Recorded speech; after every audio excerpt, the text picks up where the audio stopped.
அனைவருக்கும் வணக்கம்.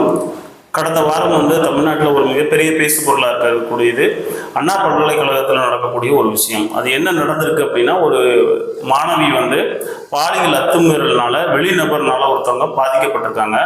பாதிக்கப்பட்டது மட்டும் இல்லாமல் அந்த நபர், குறிப்பாக ஞானசேகரன் சொல்லிட்டு ஒரு நபர் என்ன பண்ணியிருக்காருன்னா, இதே மாதிரி திரும்ப திரும்ப நிறைய வேலைகளை பண்ணியிருந்திருக்காரு. அந்த மாணவிகள் அத்துமீறக்கூடிய விஷயங்களில் இன்வால்வ் ஆகி அவங்கள ரொம்ப மோசமாக ட்ரீட் பண்ணியிருக்காரு.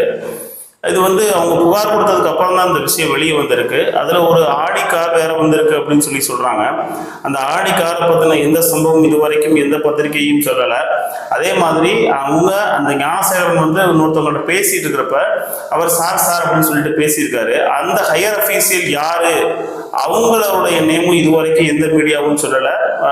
எந்த ஒரு விஷயமும் வெளியே வராமல் பார்த்துக்கிறாங்க.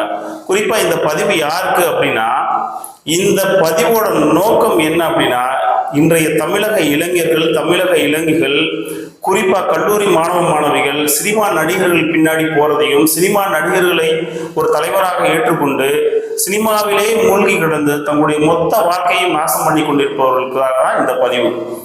என்ன காரணம் அப்படின்னா, இன்னைக்கு இவ்வளவு ஒரு பெரிய சம்பவம் நடந்திருக்கு. எந்த நடிகராவது யாராவது ஒரு கண்டன அறிக்கை கொடுத்துருக்காங்களா அல்லது ஒரு கண்டிச்சிருக்காங்களா அப்படின்னா கிடையவே கிடையாது.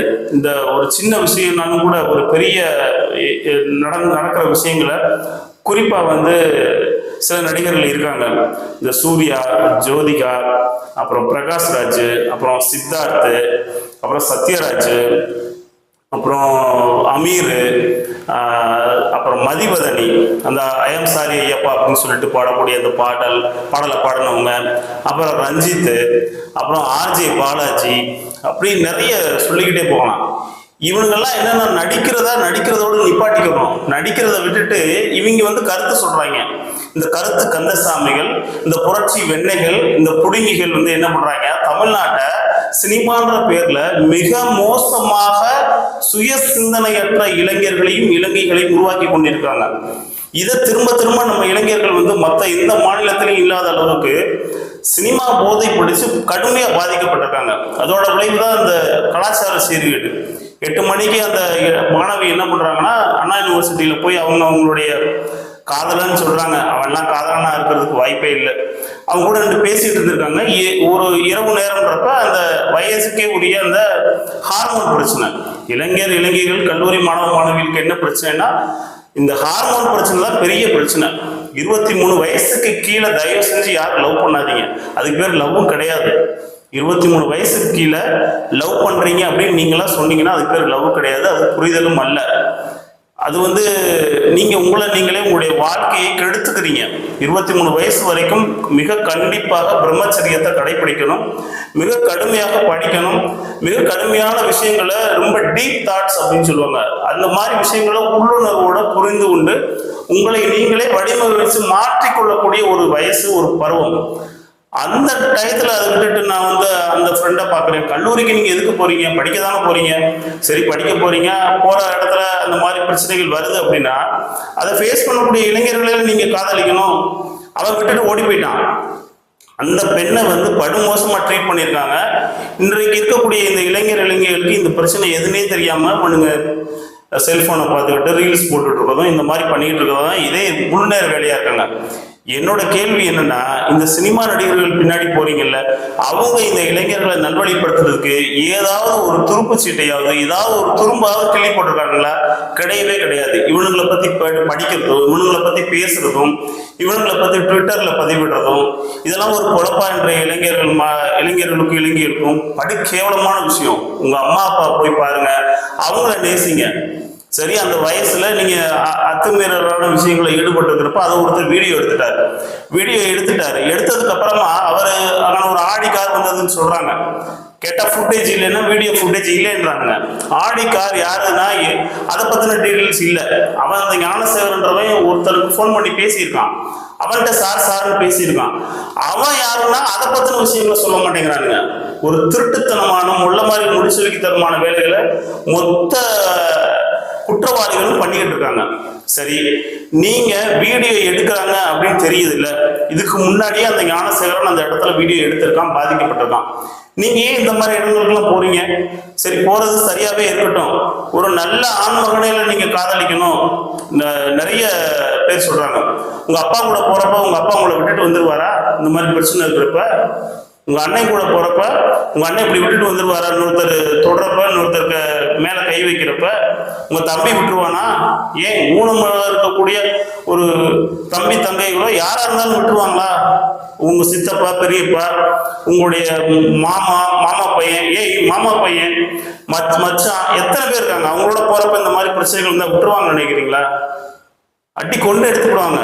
அதை விட்டுட்டு எவனோ ஒருத்தையும் கண்ணு மண்ணு தெரியாதவனை லவ் பண்ணிட்டு 23 வயசுக்கு கீழே என்ன லவ் வேண்டி கிடக்குன்னு நான் தெரியாம தான் கேட்கிறேன். நான் அந்த அளவுக்குலாம் இன்னும் நீங்க புரிதல் உள்ளது. உங்களுக்கு வந்து ஹார்மோன் பிரச்சனை, அந்த ஹார்மோன் பிரச்சனையை சரி பண்ணிடலாம். நிறைய அந்த செக்ஸுவல் எனர்ஜியை ஸ்பிரிச்சுவல் எனர்ஜியா கன்வெர்ட் பண்ணணும். கன்வெர்ட் பண்ணவங்க தான் லைஃப்ல ஜெயிக்க முடியும்.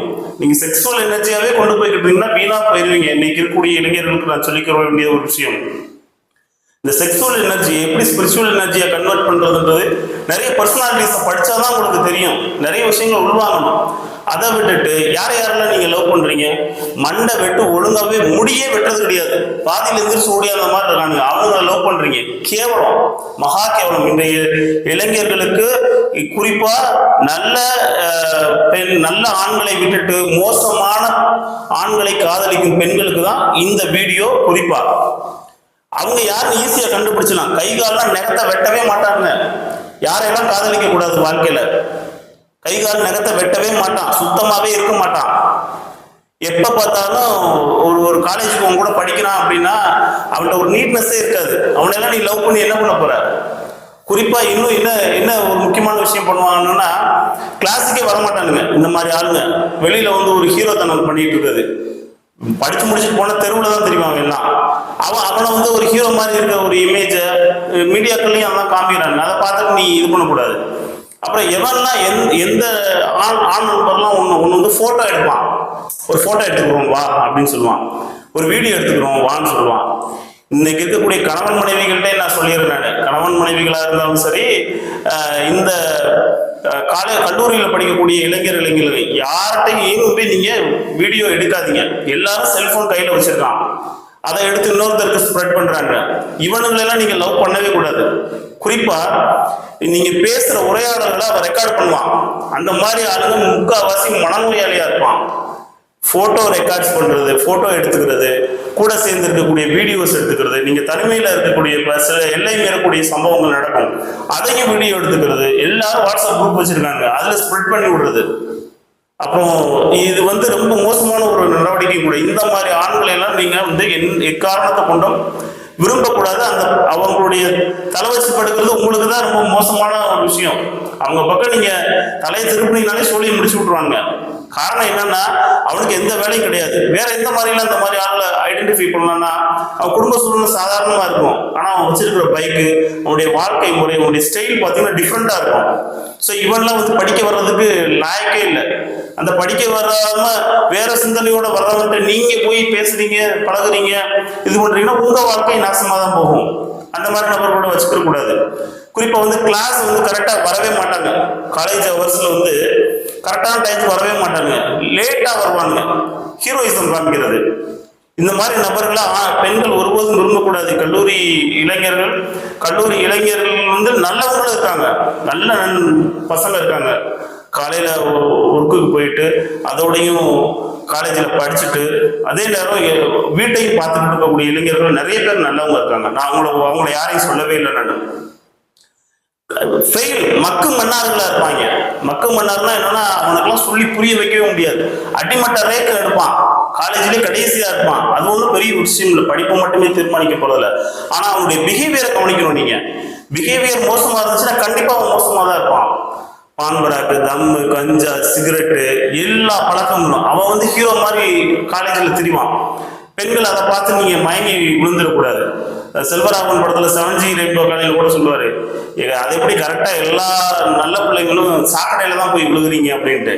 அது உங்க தலையெழுத்துனா நீங்க விழுந்து ஆகணும். ஆனா கொஞ்சம் ஒரு எச்சரிக்கை உணர்வோட இருக்கலாம்ல. உங்க அப்பா அம்மா அதுக்காக தான் உங்களை கஷ்டப்பட்டு வளர்த்தாங்களா, படிக்க வச்சாங்களா, உங்களை நினைச்சு எவ்வளவு கனவு காண்டுகிட்டு உட்காந்துருக்காங்க, எவ்வளவு கஷ்டப்படுறாங்க ஒவ்வொருத்தவங்களும். அதை விட்டுட்டு இந்த வயசுல தேவையில்லாம காதல் கத்திரிக்காய் அதெல்லாம் பண்ணுங்க. 22 வயசுக்கு மேல பண்ணுங்க. 22 வயசுக்கு மேல உங்களுக்கு காதல் இருந்துச்சுன்னா அதான் உண்மையான காதல், புரிதலோட ஒரு காதல். அதுக்கு கீழே வர்றதுலாம் இன்ஃபாக்சுவேஷன். அதை வந்து நீங்க தப்பா புரிஞ்சுக்கிட்டு இந்த மாதிரி தான் போய் சிக்கி சீரழிய வேண்டியது இருக்கும். அதுல ஒரு வீடியோ எடுத்துட்டு வேற அவன் மிரட்டி இருக்காங்க, வீடியோ எடுத்து மிரட்டி இருக்காங்க. அதெல்லாம் தாண்டி அவன் இன்னொருத்தன் சொல்லி விட்டுட்டு ஓடி போயிருக்கான் அந்த பொண்ணை. எவ்வளவு கேவலமான ஒரு விஷயம். எதையாவது ஒன்று எடுத்து அடிச்சு அவன் ஏதாவது ஒன்று பண்ணிருக்கலாம், அல்லது போனான்லாம் இங்க இருந்து போயிட்டு ஒரு 4 பேர் கூட்டிட்டு வந்துட்டு இருந்திருக்கலாம். அதுவும் பண்ணல. இவனுங்களெல்லாம் நீங்க எதுக்கு பழகுறீங்க, பேசுறீங்க? உங்க அம்மா அப்பா அதுக்கு தான் காலேஜுக்கு அனுப்புறாங்களா? எவ்வளவு சிரமப்பட்டு அனுப்பியிருக்காங்க. இந்த கல்லூரியில மட்டும், இந்த அண்ணா யூனிவர்சிட்டியில மட்டும் நடக்கிற விஷயம் அல்ல. நான் திரும்ப திரும்ப சொல்றேன், இது ஒட்டுமொத்த தமிழ்நாட்டிலும் இதான் நடந்துகிட்டு இருக்கு. பெண் பிள்ளைகள் லேட்டா வீட்டுக்கு போறாங்கன்னா இதுதான் காரணமா இருக்கும், வேற எந்த காரணமாவும் இருக்காது. இவனுங்களும் சும்மாவே இருக்கிறது கிடையாது, எந்த வேலை வெட்டிக்கும் போறது கிடையாது, படிக்கிறதும் கிடையாது, எந்த பழக்க வழக்கத்தையும் கத்துக்க கூடாது, எந்த கம்யூனிகேஷன் ஸ்கில்ஸும் கிடையாது. இந்த மாதிரி பசங்களுக்கு முழுக்க முழுக்க திருட்டுத்தனங்களும் ரவுடித்தனங்களும் ஹீரோயிசமும் பண்றது அதிகமாயிடுச்சு. அதுக்கு முழுக்க முழுக்க காரணம் இந்த தமிழ் சினிமா தான்.